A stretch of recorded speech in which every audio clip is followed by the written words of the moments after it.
मेरा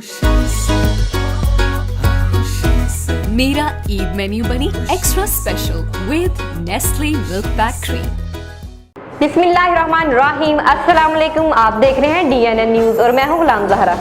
अब रुख करते हैं खबरनामे की तरफ। खबर शामिल करते हैं मियांवाली के नवाही इलाका शादिया शमाली से। शमाला हाशमी की रिपोर्ट के मुताबिक government primary school Khan Mohammad जो के ज़ेरे तमीर है, इसमें खिड़कियां दरवाजे वगैरह नहीं लगे और पंखे का इंतज़ाम भी नहीं है और पीने का साफ पानी भी मैसर नहीं। वहाँ के असातिज़ा अपनी मदद ताब के तहत ये स्कूल चला रहे हैं, लिहाजा हमारी वज़ीर-ए-आला पंजाब मरियम नवाज शरीफ से अपील है, हमारे बच्चों के मुस्तकबिल के बारे में सोचा जाए, हमारे स्कूल को तमीर करवाया जाए। स्कूल की वजह से हमारे बच्चों की तालीम मुतासर हो रही है, लिहाजा हमारी गुजारिश है कि हमारे बच्चों के मुस्तकबिल के बारे में सोचा जाए और स्कूल को जल्द अज जल्द तमीर करवाया जाए। अब तक के लिए इतना ही। मज़ीद खबरों के लिए हमारे साथ रहिए।